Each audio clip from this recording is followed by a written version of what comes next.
اعوذ باللہ من الشیطان الرجیم بسم اللہ الرحمن الرحیم قد افلح المؤمنون۔ اور یہ کام کر گئے کون؟ اہل ایمان۔ کون سے اہل ایمان؟ الذین هم فی صلاتہم خاشعون، جو اپنی نمازوں میں خشوع اختیار کرنے والے، صرف گنتی کر کے رکعتیں پوری نہیں کرتے بلکہ ان کی نماز جو ہے وہ خشوع اور خضوع کا ایک مظہر ہے۔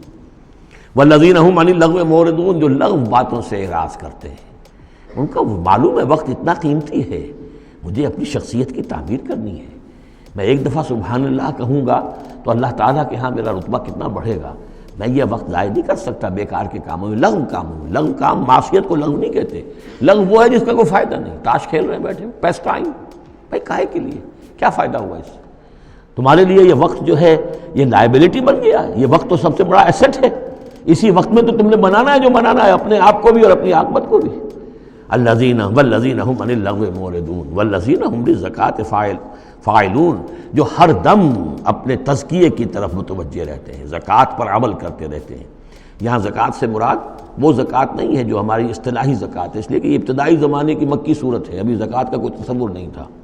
زکوٰۃ لغوی معنی میں اپنے تزکیے کی طرف ہمہ تن متوجہ رہتے ہیں، انہیں اپنے دامن کے داغ دھبے نظر آتے ہیں، ان کو دھونے کی ہر وقت کوشش کرتے ہیں۔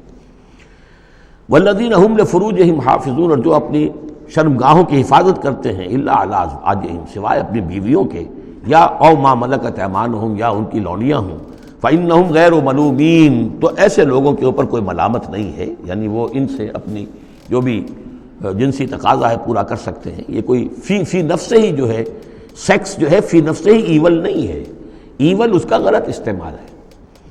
فمن ابتغى وراء ذلك، تو جو کوئی بھی اس سے آگے چاہے گا، جو بھی حلال راستے ہیں اس سے ہٹ کر، فاولئک هم العادون، تو وہی لوگ ہیں کہ جو حد سے بڑھ جانے والے ہیں۔ والذین هم لاماناتهم وعهدهم راعون، اور وہ لوگ کہ جو اپنی امانتوں اور عہد کی پوری حفاظت کرنے والے ہیں۔ والذین هم علی صلواتهم یحافظون، یہ نکتہ خاص طور پر نوٹ کرنے کے قابل ہے، نماز سے شروع کیا تھا، نماز پر ختم کیا ہے۔ شروع کیا تھا قد افلح المؤمنون الذین هم فی صلاتہم خاشعون، نماز کی جو باطنی کیفیت ہے اس کی طرف اشارہ کیا شروع میں، اور نماز کا نظام والذین هم علی صلواتہم یحافظون، جو اپنی نمازوں کی پوری محافظت کرتے ہیں، مداومت کرتے ہیں، گنڈے دار نماز نہیں پڑھتے، مستقل پڑھتے ہیں، اس کے تمام جو بھی آداب ہیں، اس کے قوانین ہیں، ان کے تمام ملحوظ رکھتے ہوئے پڑھتے ہیں۔ اولئک هم الوارثون، یہ لوگ ہوں گے وارث کس چیز کے؟ الذین یرثون الفردوس، جو وارث ہوں گے ٹھنڈی چھاؤں والے باغات کے، جنت کے، ہم فیہا خالدون، اور اس میں یہ ہمیشہ ہمیش رہیں گے۔ اللہم ربنا اجعلنا منہم، اللہم ربنا اجعلنا منہم، اللہم ربنا اجعلنا منہم۔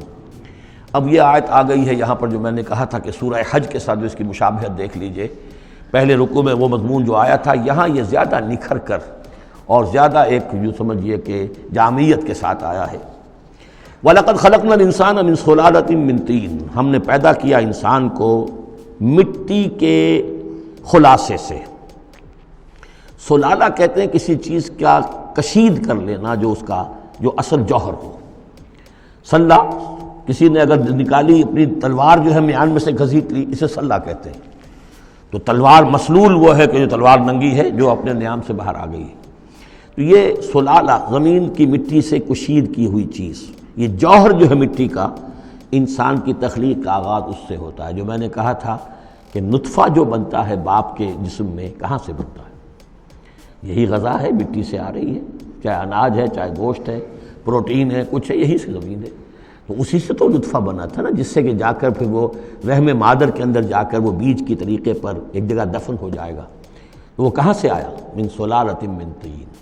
یا تو یوں کہیے کہ آدم کی تخلیق سے تذکرہ ہو رہا ہے، لیکن میرے نزدیک جو تعبیر میں کر رہا ہوں وہ زیادہ صحیح ہے کہ یہ ہر انسان کی تخلیق کا بھی آغاز جو ہو رہا ہے، اس نطفے کا بھی کہ جو اس کا نقطہ آغاز ہے، وہ بھی کہاں سے ہے؟ صلالۃ من طین، زمین اور گارے ہی اور مٹی ہی کے یہ جوہر ہیں جو کشید کر کے جسم میں گئے ہیں، اور اس سے باپ کے جسم میں وہ نطفہ جو ہے بنا ہے۔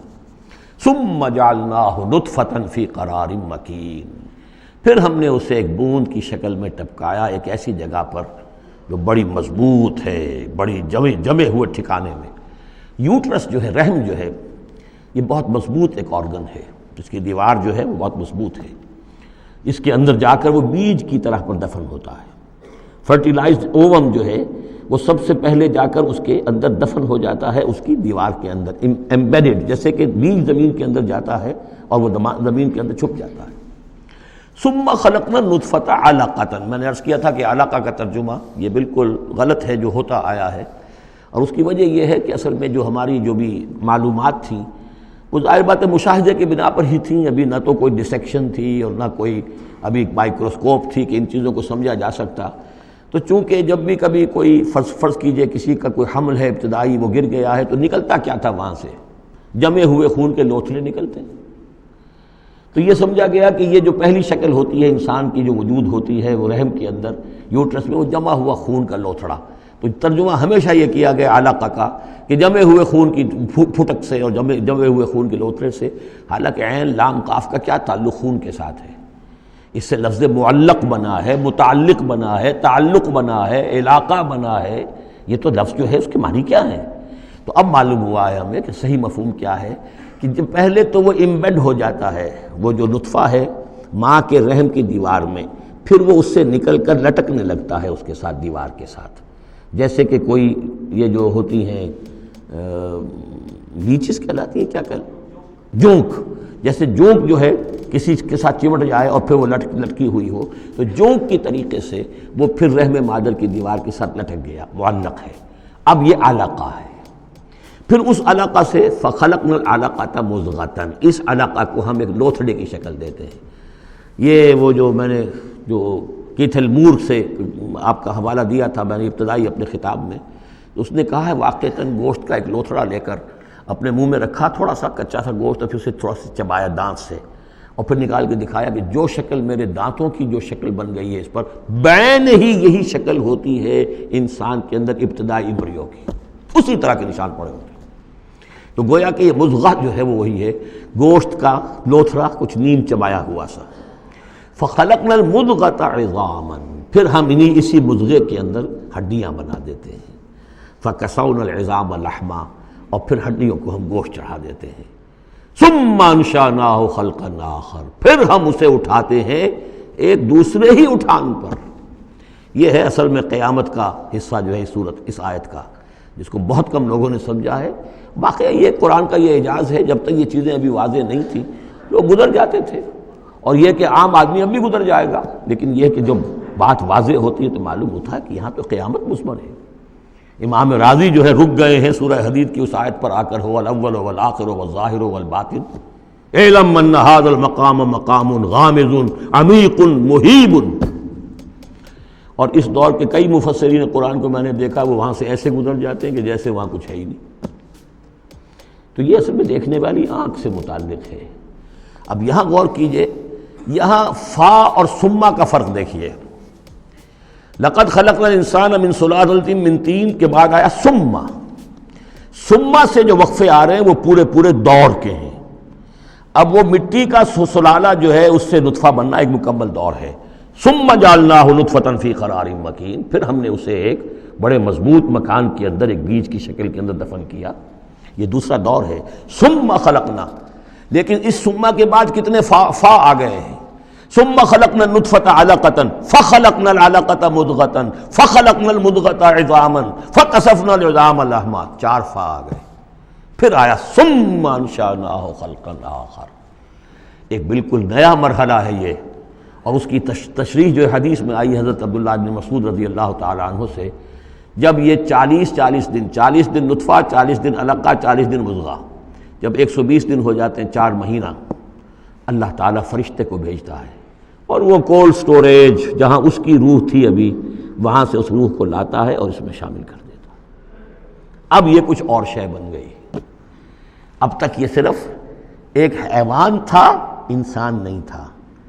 اب وہ حیوان انسان کے ساتھ وہ روحانی وجود انسان جو ہے جب لا کر شامل کر دیا گیا، ثم ينفخ فیہ الروح، لیکن اس حدیث کو بھی لوگوں نے سمجھا روح سے مراد جان ہے، حالانکہ ہمیں معلوم ہے کہ یہ جو 4 مہینے ہے تو کیا بے جان تھا وہ؟ معاذ اللہ، وہ تو جو مرد کا سپرمیٹوزوون ہے وہ بھی زندہ ہے، لیونگ ہے، ماں کا جو اووم ہے وہ بھی زندہ ہے، زائگوٹ ہے وہ بھی زندہ ہے، مردے کا تو سوال ہی نہیں۔ تو در حقیقت یہ زندہ تو یہ سب ہے، لیکن اس کے بعد اس میں جو روح پھونکی گئی، پہلے وہ صرف حیوان تھا، اب وہ انسان بنا۔ یہ ہے ثم انشأناہ خلقا آخر، پھر ہم نے اٹھایا اسے ایک اور ہی تخلیق پر۔ فتبارک اللہ احسن الخالقین، بڑا بابرکت ہے اللہ تمام تخلیق کرنے والوں میں بہترین تخلیق کرنے والا۔ ثم انکم بعد ذلک لمیتون، پھر تم اس کے بعد پھر تمہارے اوپر موت وارد ہوگی، ایک نیا دور آئے گا تمہارا۔ ثم انکم یوم القیامت تبعثون، پھر تم قیامت کے دن دوبارہ اٹھا لیے جاؤ گے۔ یہ ہے گویا کہ حیات انسانی کے مختلف مراحل کی بہترین اور جامع ترین اس موضوع پر یہ جو ہے جگہ، یہ سروۂ سلام ہے قرآن مجید کا۔